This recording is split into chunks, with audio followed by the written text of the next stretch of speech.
Good evening, Cubes of the Cash. Gary B, the casual comic guy here, and I am joined with my co-host, Digger Jim below. How are you doing tonight? Hey, doing good. And everyone will have to excuse my voice. I'm still getting over a cold, so it's still not at its full strength, but it's okay. You're not here to listen to me. You're here to listen to the guest of the hour, and that is none other than the Southern Comic Geek himself. Jason, how are you doing this evening, sir? I'm Woohoo! doing great. Hopefully, everybody else out there in YouTube land is as well as these fine folks that are already with us. And we already got Chris from Retro Rockets popping in, Brother John's in. Chop and drop. Good evening, sir. All right, everyone's starting to get their messages that we're going live. And so, Jason, before we get started, there's a little something going on with you that you wanted to talk about and draw everyone's attention to. If you wanted to plug that real quick, sir. Sure. Yeah. So every year, this is the 5th year that I've done it, is the Great Cycle Challenge, where I bike miles and earn money for children's cancer research. Cancer sucks all the way around, but especially for children who, didn't do anything bad or, whatever, right? So I think Gary has graciously put the link in the description below. If you're interested, you can donate directly to the website under my banner, so I get credit for it. I don't get any credit other than a pat on the back and a couple certificates from where I've done it over the years. But any love that way would be greatly appreciated by not just myself, but other children as well. So yes, the recipients that actually the donations help. Right. Now, Jason, before we get going, like I like to do with any of my shows that are live and I have a guest, give yourself a quick introduction about who you are and what your channel's about and what people can find when they visit you. There's no telling what they might find if they visit me. But I'm just an eclectic how old am I now? 44-year-old guy with a bunch of kids and a bunch of books and trying to scratch those nostalgic urges. No, I got back into comic collecting I guess 3 years ago now. This is my 3rd collection. A lot of those eclectic comic book hauls, mystery box openings, auctions, etc., are found over on my YouTube channel, which is probably in the description below as well. Nice. All right, excellent. So, guys, the links to both of these gentlemen is in the description below, as well as the Biker Challenge is also down there. So, please check that out. Check out these guys. Sub them up if you haven't. So, Jason, we're here to see 10 books that are personal to you, a little bit of reason why they are, one with an extended story, and then a spec pick. So let's start out with our first book and show us what that book is and why it's special to you. So I was sharing with Gary, and I'm sure that I'm not the only person that's been brought on here that's the same way, but when he was asking me about doing this and kind of laying out the ground rules, I was wondering whether or not I could find 10, because I didn't want to just bring 10 big books. I mean, that's naturally what you want to bring. My Brave and the Bold 28 or my Hulk 181, a Hulk 1, whatever, right? Just bring it and show it off, which, hey, I love to do. This is something a little more different. So I was trying to think, would I even have enough? And then once I got to thinking about it, I actually had more than enough. So I had to narrow it down, and it's probably a good exercise or fun exercise at the very least to do in everybody's collection. So do appreciate the opportunity to do it here on the Casual Comic Guys channel. First up, Infinity Gauntlet #1. Ooh, nice. So this book right here, for me, the original copy I had the terrible thing of a tape pull right here. Oh. So when I was opening up, putting it back, and the tape caught it, and this is a black cover, so it shows it even worse. Yeah. So when I got back into comics, I was at a show in Louisville, Kentucky, and I bought this from a vendor there, raw, and got it signed there by Jim Starlin and Joe Rubenstein. So it was still raw. And George Perez had one signing by CBCS and Clan McDonald Comics, and that he did. Fortunately, I did that one and not waited for the CGC because that never happened. But this is the signature is missing, right? George Perez. So I got him to sign it, and what I was not expecting for it to come back as a 9/8. So not only do I replace the infamous tape tear of my youth, but I also got all the right people to sign it, and I got a 9/8 to boot. So yeah, this book has kind of come through a journey to get. And it's tough once people sign it to get a high grade like that. I just got back 5 signed books, and they're all 8.5 to 9.6, no 9.8s, because they just get handled too much. And CBCS to boot. I mean, they're usually a lot more tougher, in my opinion, than CGC. Well, and the funny thing about that is, and maybe this is a rule book for going forward, I really didn't care if it came back a 9/8. Right. I wasn't looking for that. And so when it came back a 9/8, any other one, I would be worried about what it came back as. Right. And then that's when it comes back, the infamous 9/6 with no notes. Exactly. So the message is just don't care. Just don't care. And you'll get what you want. Exactly. That's what I'm thinking from it. I mean, if you're going for your favorite people's signature, you don't care what it comes back as. It's just, 2 of the books I got back today have Roy Thomas's signature on it, and that's all I cared about. Right. Right. Well, so I was happy with that. And so I met Rubenstein and Starlin and have several times since then. And I would have loved to have met George Perez to get that signed personally. You'll see several signed books. That to me is part of the deal of getting books signed, is to get there and to talk to the creators and kind of get their take on stuff. One book that did not make the cut was the first Spider-Man book, was the first book I ever read as a kid. And it was a Spider-Man book, and it was done by John Romita Jr. This past weekend, I got John Romita, weekend before past, I got John Romita Jr. to sign it. And so it was not a book that he signed very often. We got to talking about his dad's art style and why he kind of veered, because originally when he was drawing, he was more closer to his dad's art style. He was. I really liked his style then, like with his Contest of Champions and early Spider-Man, because I think his first work was on Amazing Spider-Man Annual 11. I'm not sure, but that's probably right. But in this one, it looks just like his dad's stuff, and I was like, where was the conscious decision to veer from that and kind of make your own style, which some people like and some people don't. Obviously, I think it works well on some characters and not on others at all. So I know once he changed his style, like obviously he's a great artist. I don't care for the blocky style, the blocky sketchy style. It doesn't necessarily work for me. Now, having said that, obviously he's a great artist. He's a great ambassador for the comic community and a good guy. But what a great person to meet. Now, you said you met quite a few people. What was the best experience you had meeting a creator? Best experience. Ooh, that's hard to narrow down, because I mean, a lot of experiences in that moment were the best. Fun people to have met, and very talkative people to have met are Peter David. Of course, he wrote for me, the classic run of Incredible Hulk and X Factor, a lot of stuff that people are familiar with. And I actually told him that when I saw him at Dragon Con, I said, how does it feel to be having worked in comics all this time and still be writing some of the best stuff out there?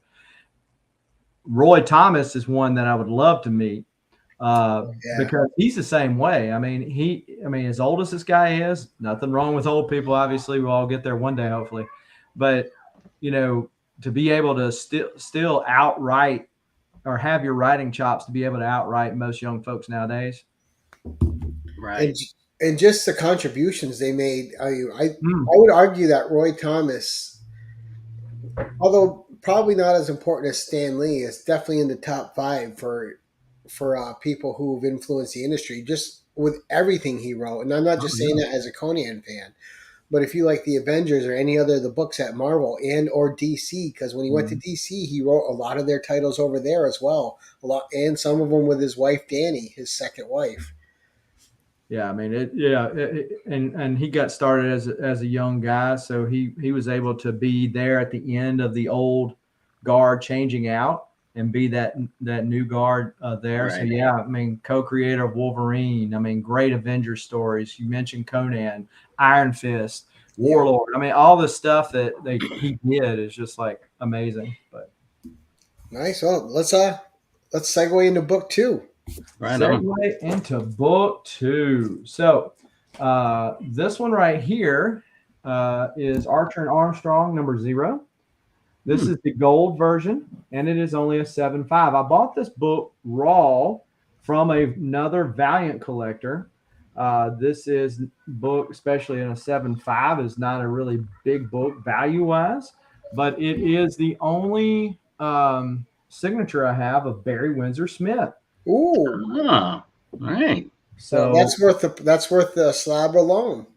Yeah. So Bob Layton is kind of just an added bonus, but Barry Windsor Smith, I've got his whole Conan run, and so I really loved his stuff with Weapon X and the early Valiant stuff, and he's not frequenting the cons or passing out signatures like a lot of the other ones are, for sure. Right.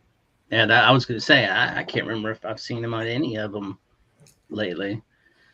Well, and he's always kind of been a little like, he'll go to public stuff, but he's always been more of a recluse. Yeah. Mm-hmm. Yeah. Yeah, he strikes me as that old guy that's like, get off my lawn.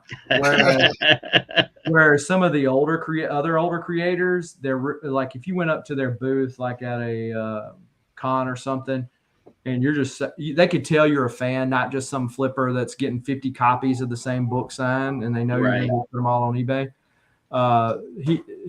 Other creators are like, man, yeah, I want to hear those stories of how you loved this book as a kid, or what this book meant to you, and all that other kind of stuff, right?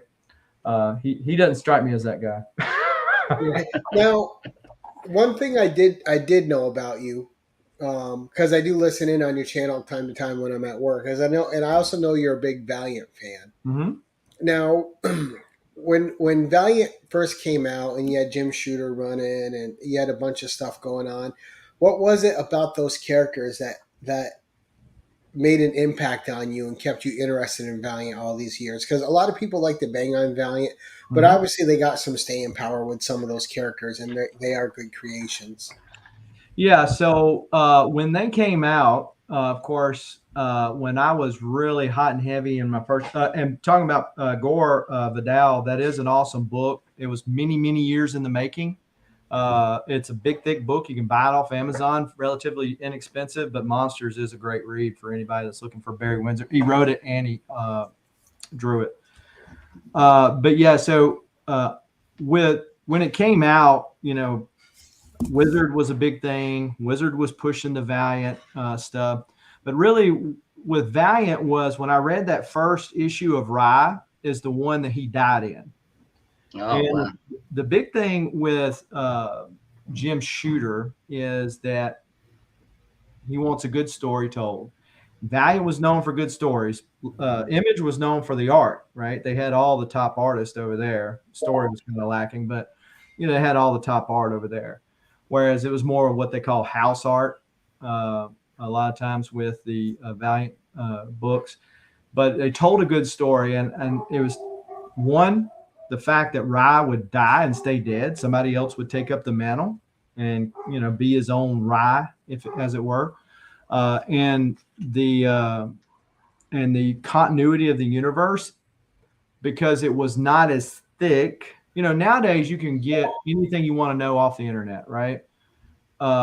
You can get the Marvel Unlimited app and read a lot of backstory stuff, but at that point in the late 80s, early 90s, I mean, how old is Marvel at that point? You have all these years of reading and trying to catch up with all this various backgrounds and backstories and stuff like that, which is really hard to You didn't have that with Valiant, but yet you had a more cohesive universe. So that was kind of the thing that drew me to that.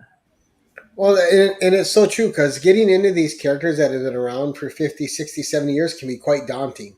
Yeah. Especially if you're a completionist. Right. Then forget about it. When I completed my Valiant runs, that was relatively inexpensive. When I got back into collecting comics, obviously the Valiant books are not worth what they were in the 90s. And I was like, oh man, this is a great deal, And I was like, yeah, it's not that expensive anymore. Right. Versus the Incredible Hulk runs or the Uncanny X-Men runs or the Batman runs, a little harder on the wallet. Right. All right. Number 3, sir. All right. So number 3 is Incredible Hulk 393. Nice. Oh, the Professor Hulk, huh? Professor Hulk, yes. And this is, of course, an homage to Incredible Hulk number 1. I got it signed by Peter David. So this is when I first got back into collecting. I thought you had, it was like law or something, right? Yeah. That you had to slab everything that was signed. So I bought this like out of a dollar bin, and it came back a 9.6, of course, without price or anything. And that's impressive. I think it goes back to what I was saying earlier. If you just don't care, yeah. But I got it signed by Peter David at Memphis Comic Expo in 2019. This book right here, when it first came out, I went to a comic book store in the mall, and I was on the top level of the mall, and leaning over, I dropped that book. Ooh. Oh. And when I ran down the escalator, oh man, pushing women and children over to get right. No way. It was bent in this corner down here. And so when I got back into collecting and I saw this book that brought that story all back to me again, and so I just got it signed by the guy who wrote it. So yeah, and his new runs that he did with Maestro have been amazing. The 3 limited series I thought have been great. I loved them. Yeah. I got everyone. I was like, oh, this is really good, and I'm hoping they come back with it. Have you been reading the all new Fantastic Four miniseries that he's done? I have not. Yeah, so that's the team that they drew for 2 issues or something for Fantastic Four with the Gray Hulk, Ghost Rider, right, Spider-Man, and Hulk. Wolverine, right? Wolverine, that's it. Yeah. So it's like a 4 or 5 part miniseries. Keep on collecting, keep on watching. So there you go.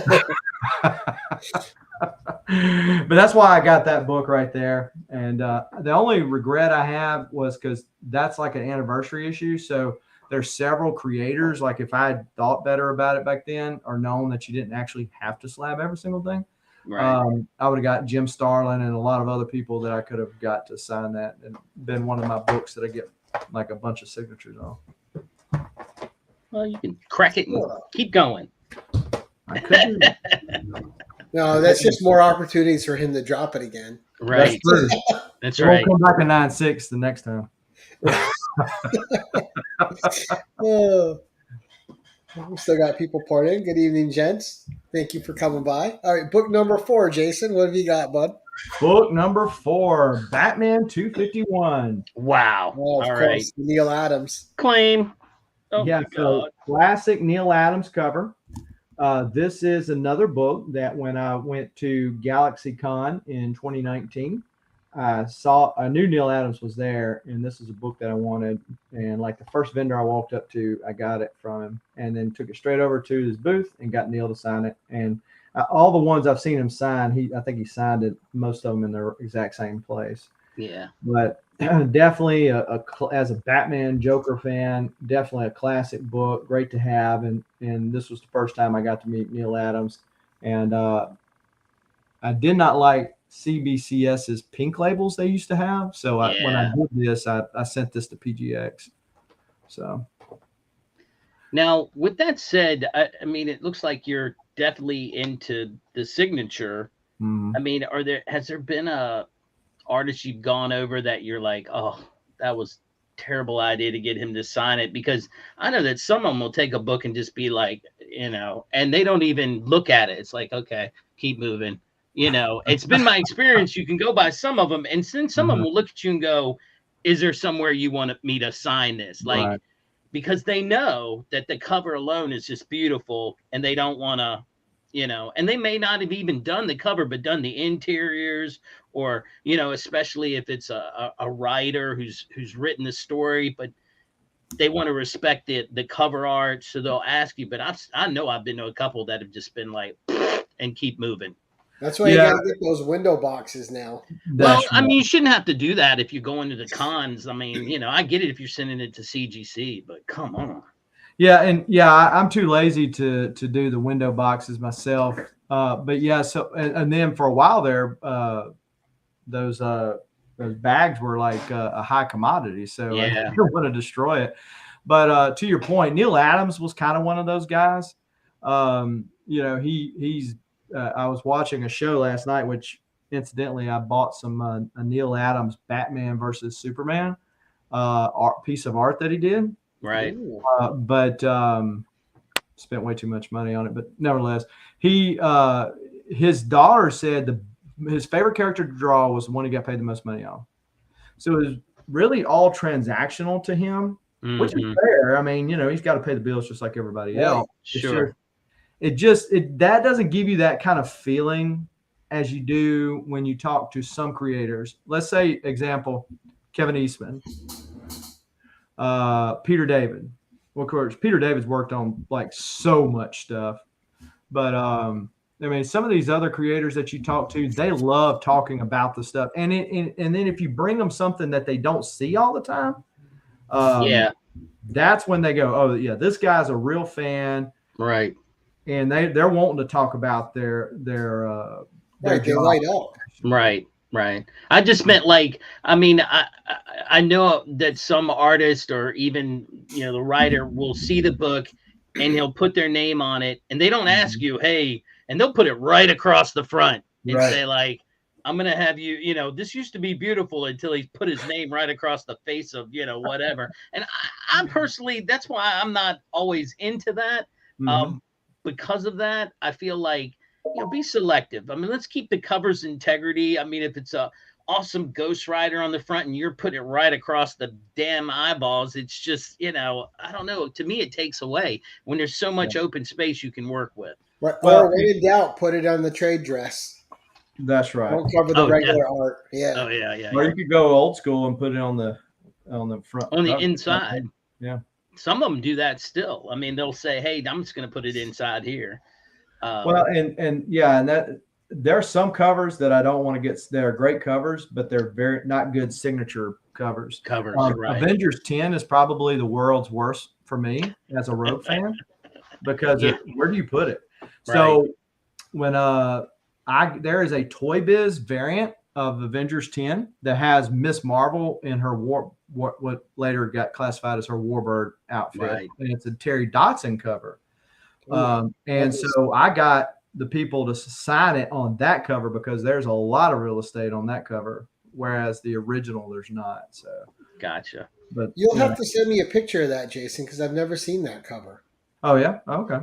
And I'm a big I have a beater copy of Avengers Annual 10. It's probably a 3.5, but at least I have it. But I don't have it for Rogue, although she's a great character. I have it because it's got Spider-Woman and Captain Marvel in it. And I'm a Jessica Drew and Carol Danvers fan, and that's yeah. I follow you on the Jessica Drew, not so much on the Carol Danvers. Former iterations of Carol were fine. I think that the newer writers push her a little too hard. To me, it's not something that she ever was. She's always, to me, and this is all subjective, to me, she's been a very great backup character, right? I mean, she's been a classic Avengers member and very powerful. I think they just try to make her overpowerful Oh, see, I love that Miss Marvel. I love the original Miss Marvel run. I love that 50 issue second run they had of her. And this new run by Kelly Thompson, I think, has been amazing. Now, I think there's been other people that have fallen into that trap, which you're saying. Right. But I think the strength of the run now is Kelly Thompson really humanizes her. Okay. And I think a lot of people got sour on her with the movie who weren't experienced with the actual character. Yeah, Right. yeah. And you know, as a comic fan, you hate when a movie ruins someone's view of a character you know is a good character. Right. I heard word on the street is she's contemplating not even coming back doing that character. She did Yeah, throw she's that in out the there. Marvels movie. Well, after the Marvels No, movie, I'm talking about after the after Marvels. Somebody put something out there. I know I read it somewhere. I don't know, it's all rumor, but I'm just saying, Yeah, she did put that out there. Does anybody want me to come back like that? And But it was coy. Yeah, I mean, so who knows? But yeah, she was always a great one. And yeah, I like Jessica Drew as well. That's my favorite Spider-Woman. Same here. I like Julia Carpenter, but she's my number 2. Yeah. But well, and that's we could go down to Spider-Woman. Jessica don't Drew fall in that hole. We're not doing that. Number 5, Jason. On to number 5, please. Hey, for the record, Gary B was the one that distracted me. It was not. Yes. It's a true story. All right, this right here. Nice. So, TMNT, number 1, third print.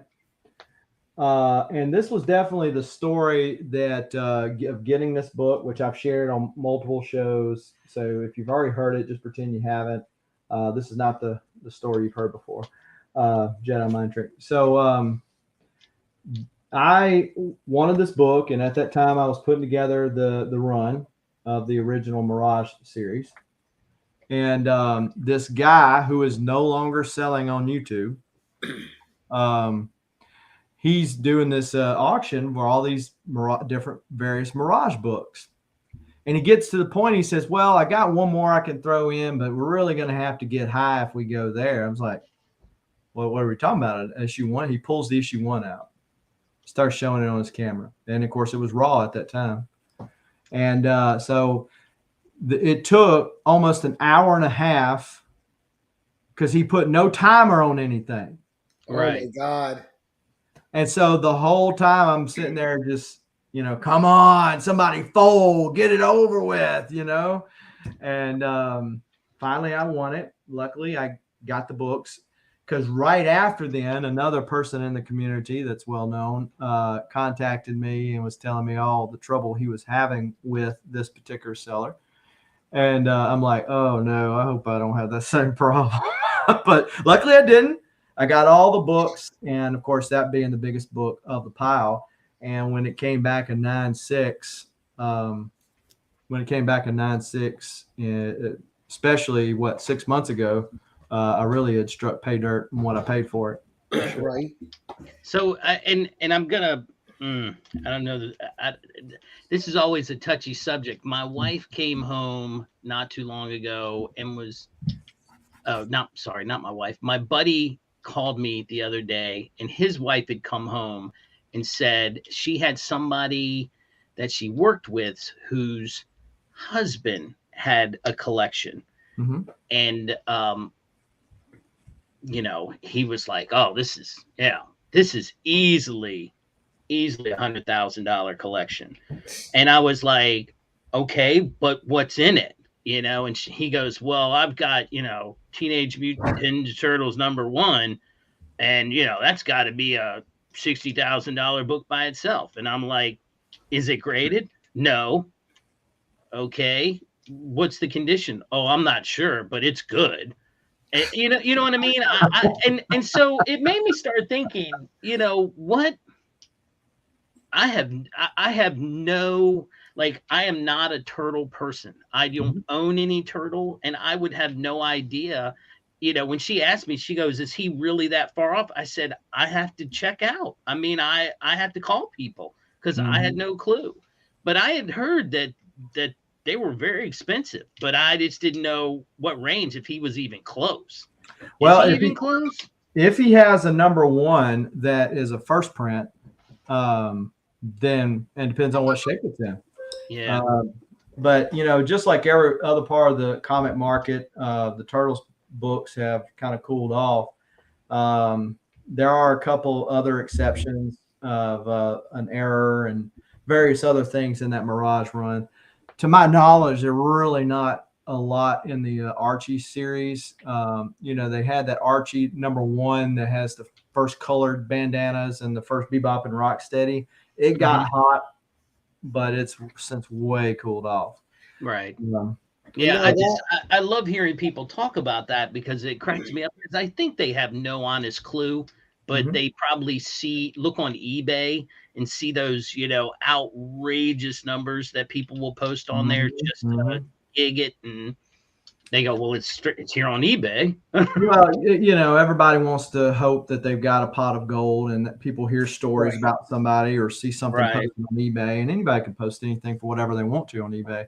Right. Now, Jason, that first Mirage run I've read, and I like the Turtles in that first Mirage run because that was an adult book. Sure. That black and white art and the stories that were being told were hard stories. They were good stories, and they were bloody stories. Right. It wasn't the kidified Turtles that people know these days. That was just straight adult material. Yeah, and so I'm glad you brought that up because when I go on this tangent, it's going to be your fault again. We were talking about the movies a while ago and how people can't separate the character of Carol Danvers from a bad movie maybe versus what she's been this whole time. I know people are, some are stomping on the She-Hulk show. They've never read the John Byrne run on She-Hulk, I guess, because that kind of stuff happened all the time. But anyway, some people just want to complain. But the thing about the Turtles is that, to your point, that the vast majority of people my age, that's all they know are the Saturday morning cartoon version. Right. The very toned down version, the colored bandana version, no turtle tails, all that kind of stuff. And so exactly. So when I got back into collecting, I'm thinking, okay, let's go Turtles. So I had never read the old Mirage stuff. So when I started reading the old Mirage stuff, I said, man, this is great. I get a little bit of the nostalgia of Turtles, but it's something that I can enjoy as an adult as opposed to something more kiddie type deal. And I guess the Turtles has been able to maintain that base of two different fan bases, right? Sure. Right. That makes sense. Because that original run I thought was spectacular, and once the cartoon came out and it was just the kid versions ever since, and I mean, not that there was anything wrong with it. That's what made him a household name, but sure. But do you think about the Turtles movie? All the kids that were watching the cartoons at that time went to see that movie and thought it was great, but it was really straight lifted from this book right here. Right. Shredder dies in the first issue. They didn't expect there to be a second issue. They didn't think that this was going to be a sensation that Peter Laird would sell it for millions of dollars to Paramount, all those years later. So, but yeah, it's fun. But the story behind getting that book is part of the other funness of that particular one. And like you said, at least he got it to you from the other horror stories you heard. Lucked out. Battle 1. All right, number 6, buddy. Okay, so how about Batman from Indonesia? Ooh, wow. That is amazing. So foreign comics is another little side niche that I've been delving into. And I forget what issue of Batman this homages. But the great thing about nowadays, you can get like the Italian books and stuff like that fairly easy. They do a lot of great gimmicky type covers, and they make their stuff of a lot better quality than the American versions, by the way. But in the old days, these cultures did not have the board and bag culture that we do. Right. And so foreign collectors are normally not grade snobs that we all as American collectors find ourselves to be, because, hey, it's not a 3.0. I'm not going to pay that for it. Really, you don't have that in the foreign comic collecting. because it might be a deal of, okay, yeah, this book might be overpriced by $200, but when's the next time you're going to see that book? Right. Right. For example, like the Philippine Amazing Spider-Man 300 is a ghost book. And so, if you see one up and you're a foreign collector or an ASM 300 guy or gal, go ahead and snag it up because you might never find it again. Things like rust on the staples and staples being replaced were very common, like in Brazil and other countries. So this is an Indonesian version. This is from 1960. And I like that logo too, where they have where it's Batman, not Batman. Right. And where there's a space in between. That's the other interesting thing about the foreigns, the old ones. They recreated the covers. Like that's a recreation. That's not just a reprint of the same cover. So they would paint them and stuff. If you've ever seen the Werewolf by Night 32, first appearance of Moon Knight, you notice that Moon Knight is surprisingly colored like Spider-Man. He's blue and red. He is not white. I was just going to bring that up. Seeing how they color different characters is fun too. Like Red Sonja's a blonde in Europe, right? Right. Or Conan. The original Conan was blonde in the Mexican comic. Yeah. Mm-hmm. Yeah. Or like the very neon type colors of the Australian comics. They're very neon, very, very fun stuff. So that's kind of a little side niche. And I've got several people in the foreign collecting community, and I'm probably going to be doing another show with them here pretty soon because they've got some big books like Brave and the Bold 28. It's like an 8.0. I forget which country it came from, but it's coming up to Heritage here pretty soon, and I'm going to probably be doing another show on my channel regarding that. They had reached out to me on that, but it's a fun little side genre. Because if you think about like some of these books, like what all had to take place for them to get in your hand? Right. How did they get there? From that point. Yeah, and so it's the story of getting there, kind of like Golden Age comics, right? How did they survive the seduction of the innocent, and wartime paper and metal drives and all that kind of stuff? It's just it's an interesting story. I think about that every time I go out metal detecting. I'm like, why am I finding something here that has no business being here? So what got it to this point? And it then you sit there and you start thinking about, well, it could have been this, it could have, and you start, some things I've been able to speculate at a high degree of accuracy, and other times I'm just like, I don't know. It's just the weirdest damn thing. Like, what is it doing here? How did it get here? So somebody dropped it. Because I started doing this what if thing in my mind. It's like, what if that person had not dropped this? Or what if this comic had went here instead of there? Sure. Right. Infinite amount of roads you could go down. Oh, yeah. What's cool too is in a lot of those as well, we mentioned the different coloring, but the panels are sometimes a lot different too. Sometimes the way they arrange the panels is different, and sometimes they make certain panels bigger that are smaller over here, so you see more art in that panel, and panels that are bigger over here, they make smaller over there. They emphasize different things. Right. And they cut the book together a little differently. Yeah, and so like this one has some kind of stamp, store stamp that goes with it too. Well, that's what I wondered what that red on the cover was. Was that like a date stamp? Yeah, some kind of looks like a custom stamp of some sort. Now, I got you. It's a dolphin, but it's a dolphin. Yeah. Well, it wants to kiss Batman for that's sure. Right. I love to see the stamp, and that's just me personally. Like I have I don't know which one it is. It's an Iron Man, maybe 12 or something, and it's an awesome cover with but it's got this it's got the date stamp on it, and I'm just like, holy cow, a lot of people get turned off. I absolutely love it. To me, it just makes it more personal. Oh yeah. And I'm drawing a total blank about who the bad guy is. The Ben Kingsley.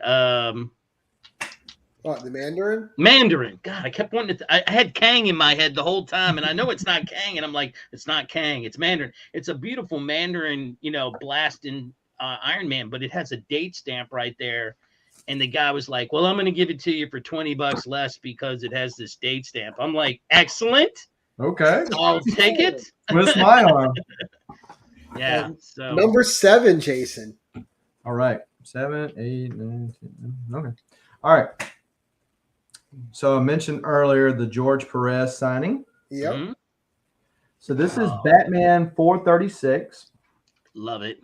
This is the first Batman comic book that I picked up off the newsstand.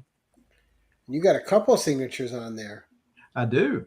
So Pat Broderick, John Beatty, and also George Perez.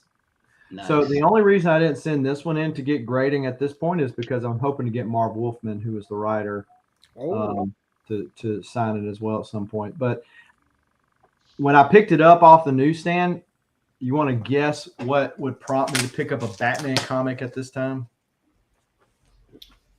Must have been an ad or something on the back of it, or Night comes out in 1989.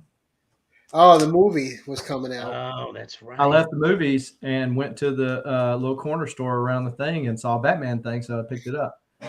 So anyway, because this was the first Batman, this is one I wanted to get signed and was able to get it done. I totally forgot about when it came out. Yep. That is what prompted me to get there. So yeah, I got John Beatty to sign it in 2019, Pat to sign it last year, and then George signed it this year. So now, who's your favorite Batman actor? Oh, here we go. Obviously I would be biased to Michael Keaton in that subset.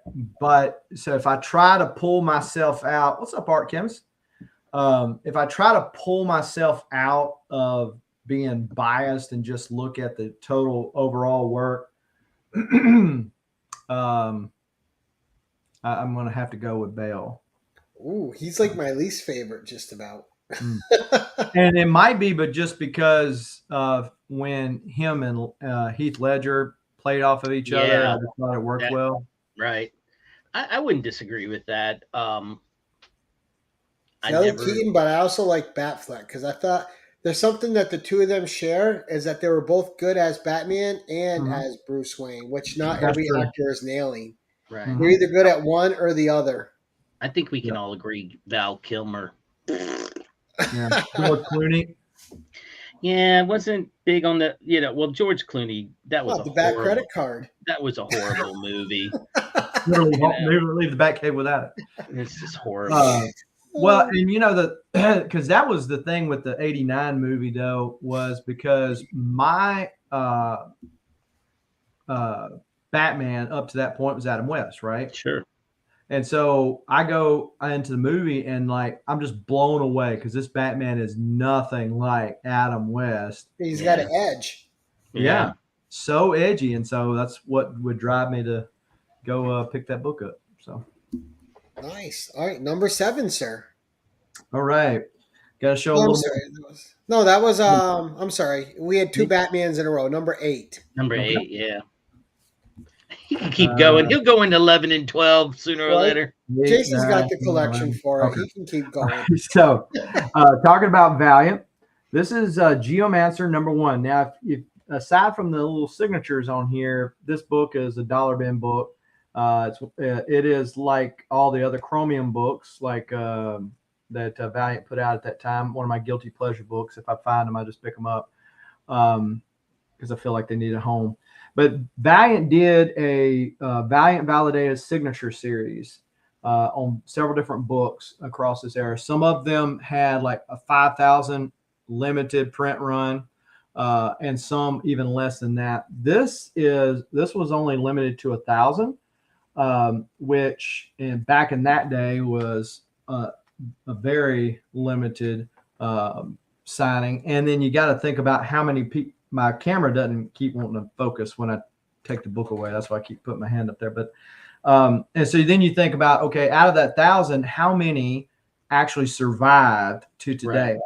So some of the Valiant Validated Signature Series books are very easy to get a hold of, like the Magnus or the Turok. But the Geomancer is one of the hardest ones to get a hold of. I had bought some newsstand Valiant comic books from a seller on eBay. And so we had exchanged some messages back and forth. And I get a message one day saying, hey, that Geomancer Validated series is up on eBay. It's not even my auction. It wasn't even his auction. Right. He just wanted you to know. He just wanted me to know it. And Nice. I was able to go and snag it from somebody before they did it.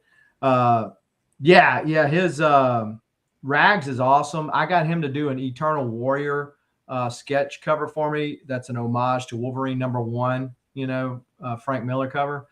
That was great. And of course I liked his DC work as well. But yeah, so this is like the Eternal Warrior 27 is the hardest one to get a hold of, which I have one, by the way.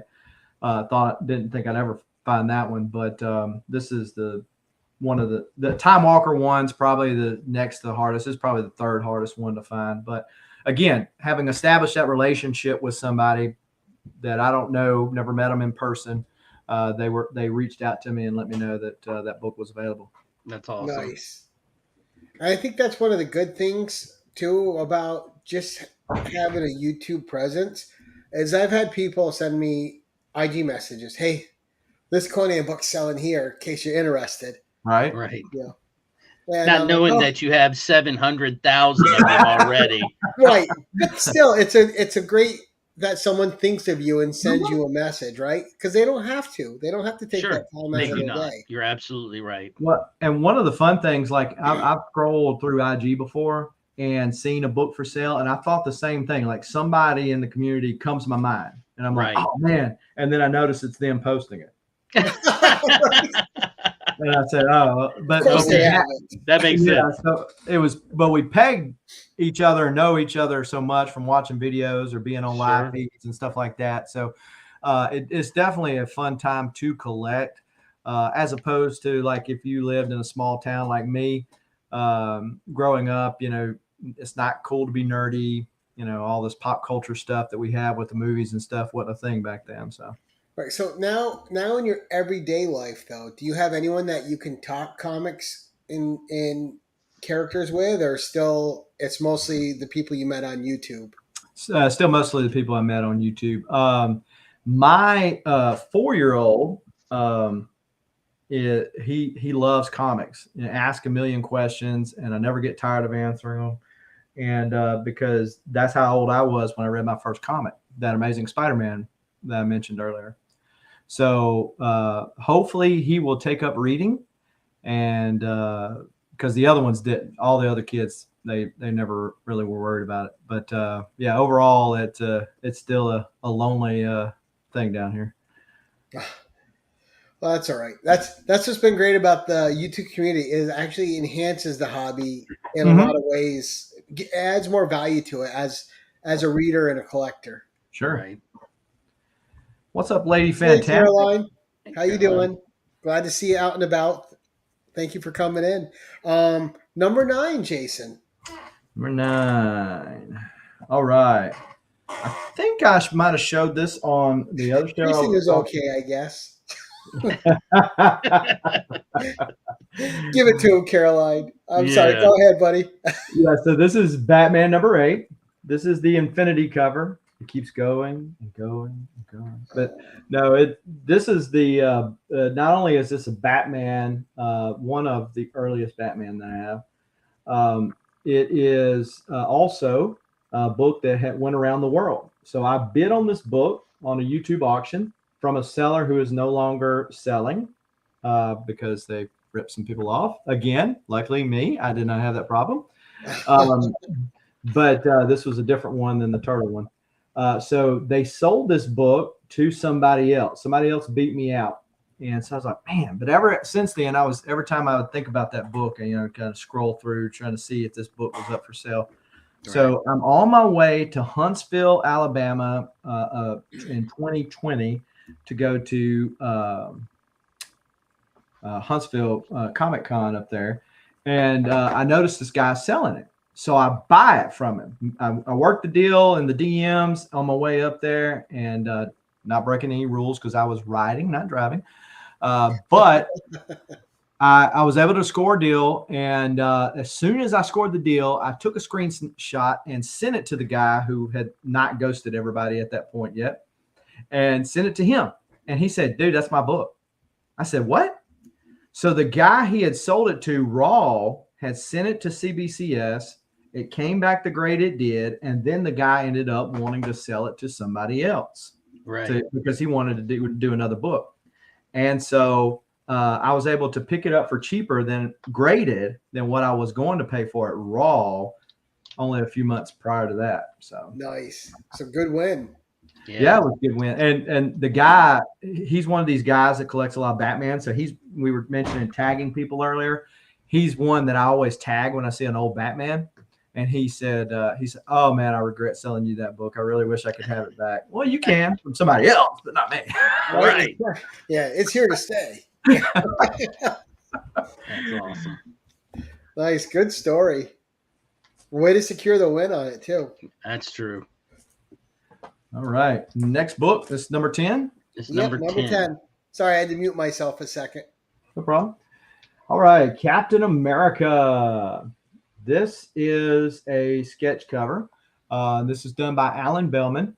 For those of you who don't know, Alan was a fill-in artist / inker, if you will, for Timely Comics. He fell into obscurity because, as Timely changed into Marvel and people moved on for things in life, he did his own little thing until a guy reached out to him and said, "Hey, things are becoming more popular now. You had a place with the greats, Jack Kirby, Stan Lee, and all those at Timely." Definitely. So anyway, at that point, he started visiting the con circuit, and he was able to talk about some of the old days and drawing some of those like this. He drew this for me. He was very gracious with his time, and we talked about the old days, which I was a history major in college, so I'm a nerd by nature. So we talked about him, the World War II and all the things around Timely at that time. And I said, "Hey, I'd really like for Hitler to be staring over Captain America's shoulder like this." Nice. So he said, "Man, it might take me a while to do it." I said, "Okay, well, I'm going to be here, next day. So it's no big deal." Like an hour later, he calls me back. He said, "I'm done." I'm done. So I go over there and get the book from him. And to tell you, I was at this con, a lot of great content, Tolkien lore, among other things. Lady Fantastic. Yeah. But anyhow, so I was at this con. A lot of big names are there, more people that have been in the more recent limelight. And I was watching all these people leave walk by his booth, and because he wasn't the latest and greatest, right, they weren't even listening to him. Sure. Wow. So it worked out well for great me. Stories to tell. Exactly. And it worked well for me. That was in November of 2019, and like February, March of 2020, he died. Yeah.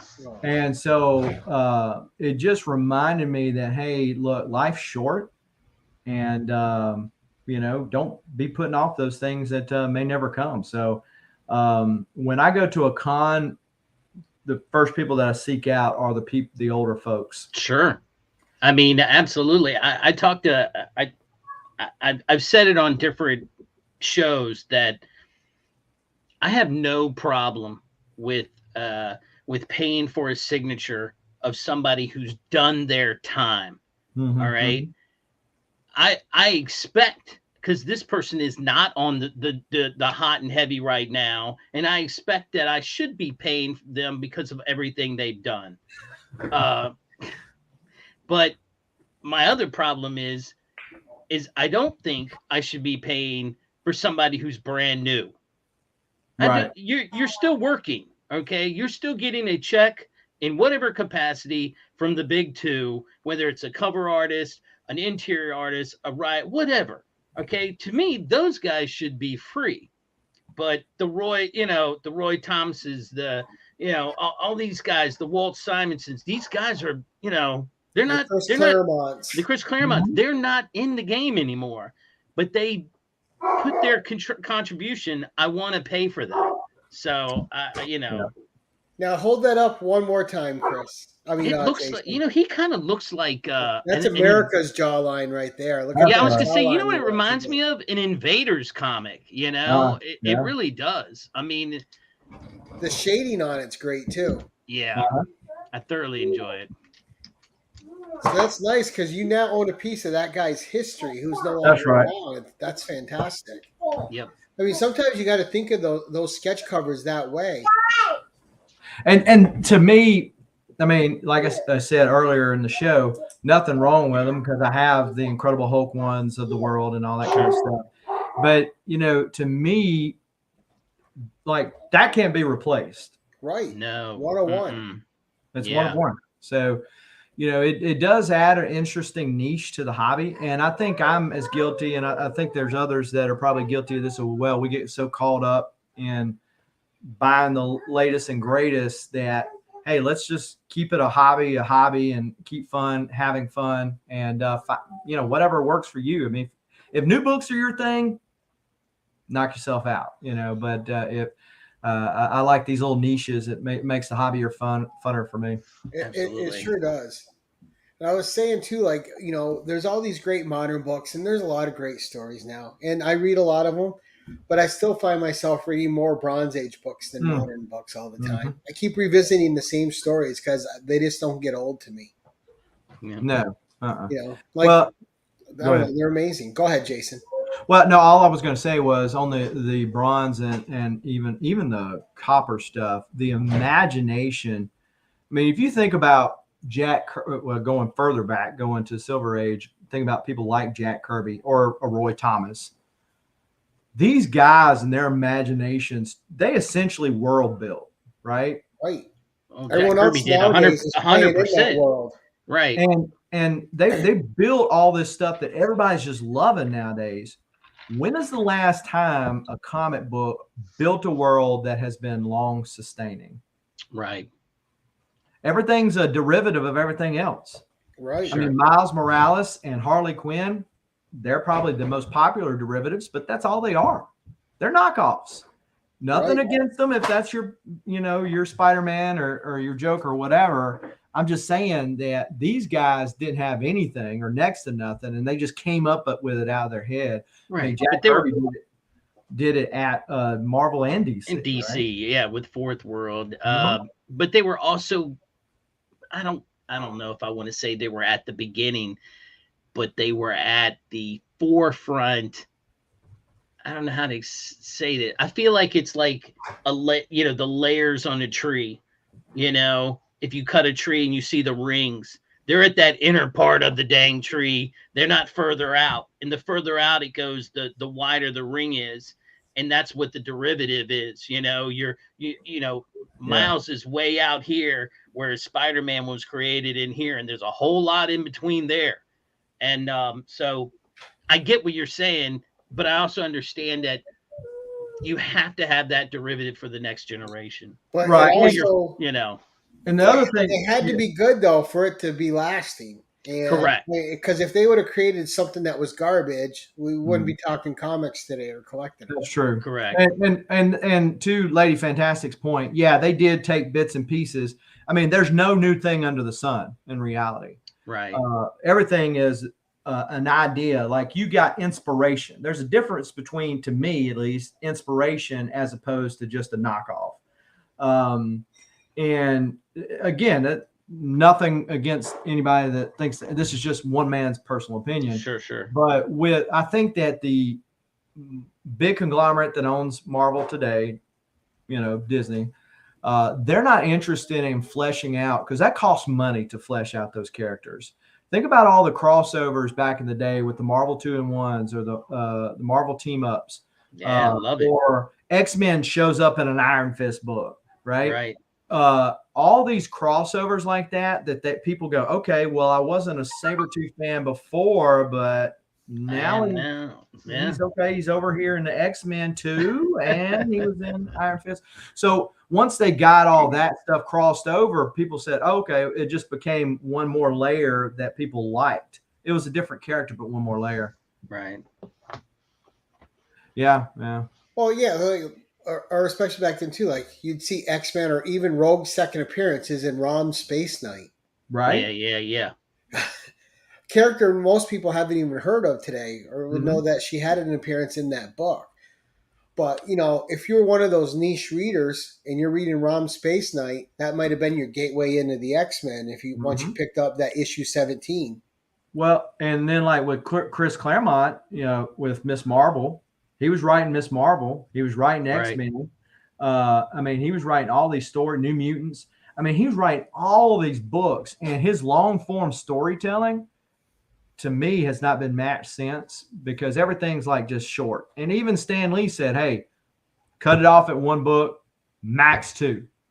Now we have a billion crossovers. Yeah, to deal with. I kind of miss that approach though, because there's something to be said about picking up and having just a one issue read where it's a complete story for you. Yeah. Now you can leave a teaser for the next villain for the next issue, but that's what I love. That's what I love about Marvel team ups. You get 2 books maybe, but no more. If you and I, Gary, are teaming up in issue 1 and it happens to cross over to issue 2, that's it in the team up world. After that, I'm going to, team up with this person over here in some capacity. And to me, those will always be one of my favorites. Well, Marvel 2-in-1 broke the mold a little bit because they had a couple 4-part issues. One, the Spider-Woman art, when her second appearance went for 4 issues.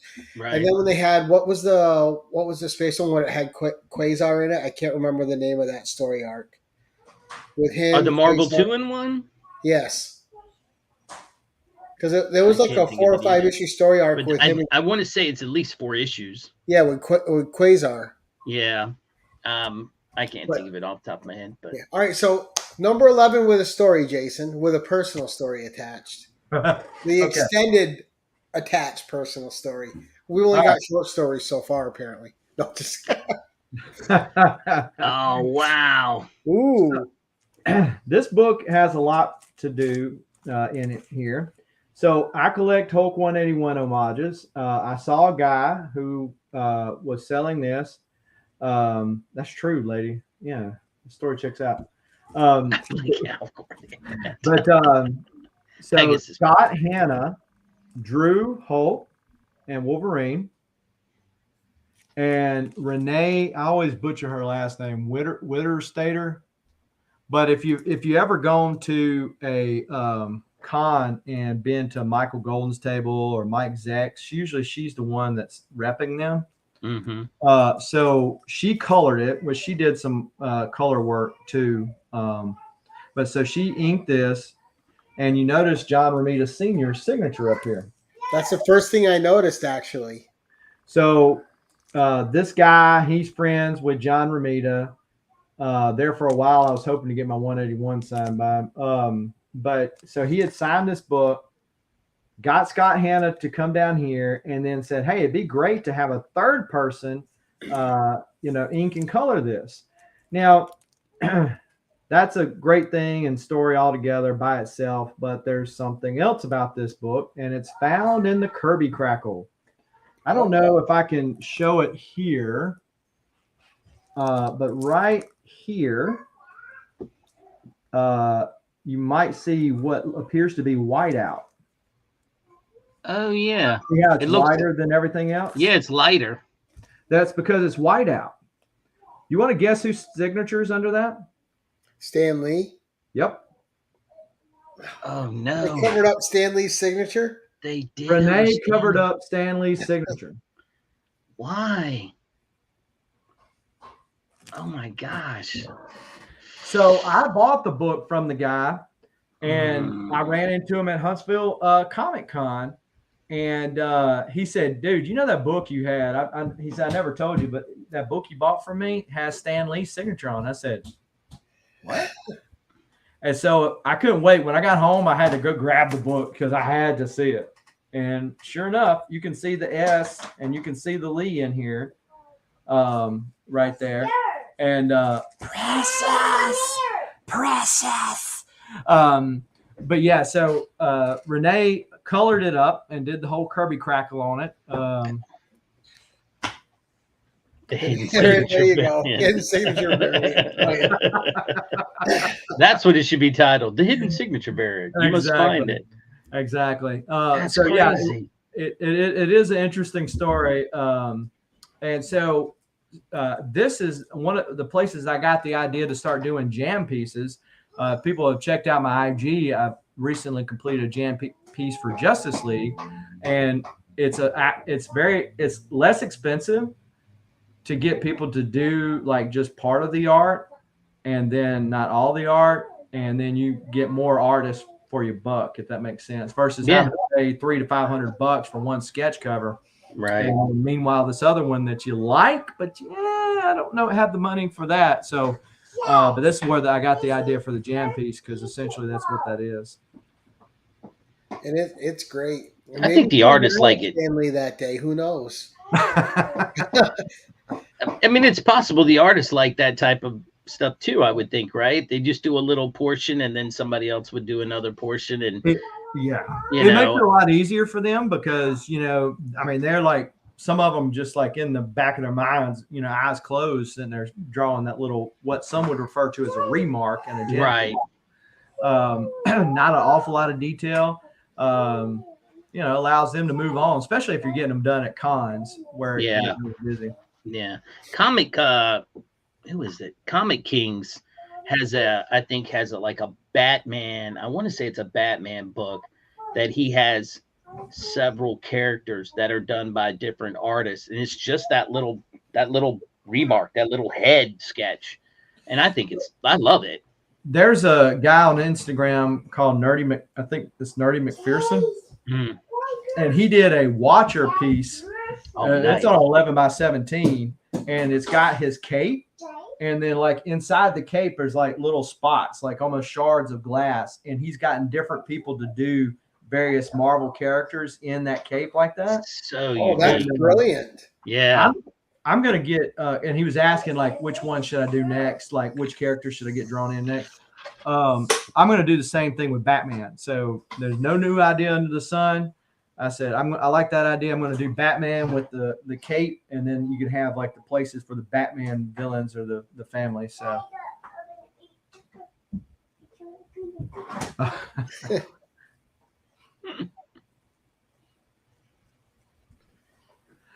Awesome. yeah. So those are the last two books, or the ones with the most story behind them, I think. And fantastic books too. Like absolutely. And the John and all right, so I'm kind of curious now. Let's get to your spec pick. Yeah, spec me. What did you pick? Is it something we've seen before or something all new? No, it's something you've seen before, but I think people are sleeping on it. Okay. Nova #1. No, Turok #1. Turok #1. Absolutely. Nice. So, they printed a gajillion copies of that, and that's one of my guilty pleasure books where I should feel guilty for getting pleasure in buying that book. But I mean, I've got, I guess, like almost 200 copies of the thing now. And right now, what we're seeing is like 90s nostalgia. Yeah. So just recently, Gold Key, who owns the property of Turok, Magnus, and Solar, is fixing to relaunch a comic line. So who's to know what they're going to do with Turok or if it's going to be any good? But the point being is there's a lot of people that do remember Turok and Solar. And I think that, it's a matter. I mean, then you got representation with Native Americans or indigenous people, whatever you want to call, fighting dinosaurs. How can you go wrong with that? Did you know they had made a cartoon movie of Turok? No, I didn't. Yeah, I have it upstairs. Really? Yeah. Like from the Gold Key days? No, it's like from the 90s. Oh. They made a Turok one-shot movie. Well, everybody remembers the Turok the Dinosaur Hunter Nintendo 64 game and Right.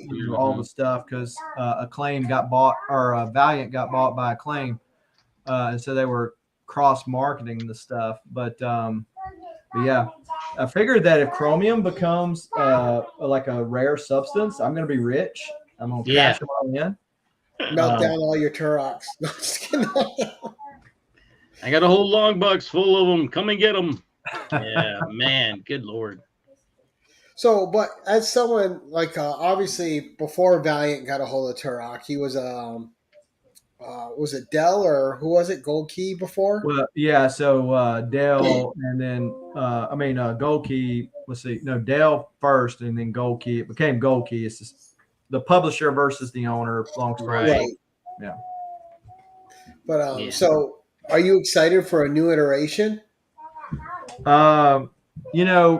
Dynamite, who, as Gary, is not much for their writing chops. No, not at all. But Greg Pak, who is a good writer, was writing Turok on one of their iterations of it. So, hey, who knows? I think that with CGI and a lot of stuff like that you could really, really do some good work with the dinosaur aspect of it. Sure. He was referred to as Son of Stone back in the day. So whether he's referred to as the Dinosaur Hunter, as more people this age would know him as, who's to know? But I think it could be really cool. Right, because I think back in the day, he reminded me a lot of the Joe Kubert character, Tor. Him and Tor were kind of alike. Right. He was a little more powered up than Tor, but yeah, I could see that though. Another lost character to comics. But all right, that was an interesting spec. Excellent books, man. I always knew. I knew we were going to see something fun, something exciting, and that was fantastic. Thank you for coming on and showing them. But before we start doing this wrap up here, I wanted you to give. Now that we have more of an audience here, and people are already going to see it at home. Plug your challenge again. So every year for the last this makes 5 years, I've done the Great Cycle Challenge to go for children's cancer research.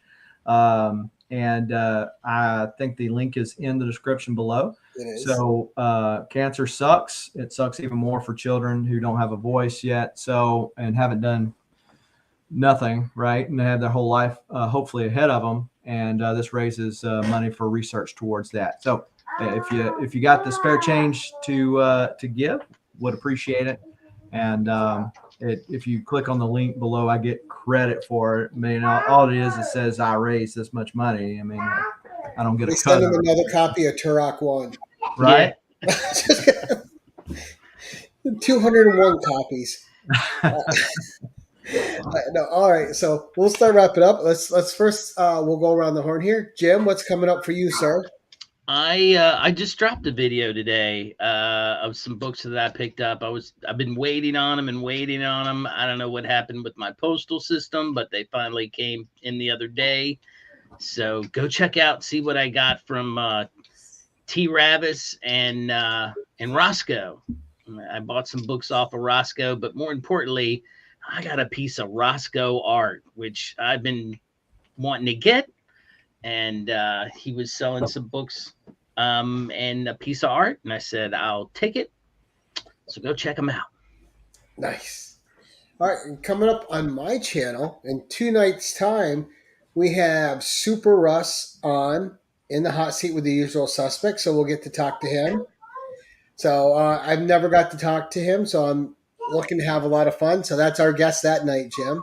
Nice. And then on Saturday night, the 17th, on the 10/11 on Saturday edition, we have Magic Lasso on. So that'll be a lot of fun. Magic Lasso, another great dude in the community with a great knowledge of comics and history. And that'll be a real interesting 12 books we see from him, I'm sure. And Jason, what's coming up for you, sir?